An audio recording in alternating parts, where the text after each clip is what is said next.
Okey, itu asas pukulan amuk dan bunga buah yang kedua, nombor 2. Okey.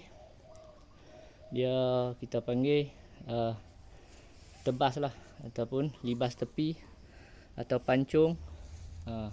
Dia adalah beberapa pecahan dia.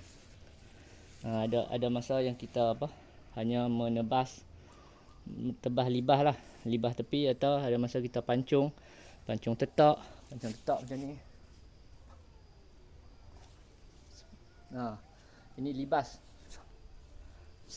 Lepas tu ada masa kita hiris.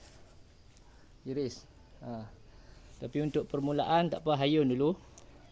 Hayun pelan-pelan. Hal ni dia melatih kita untuk fokus.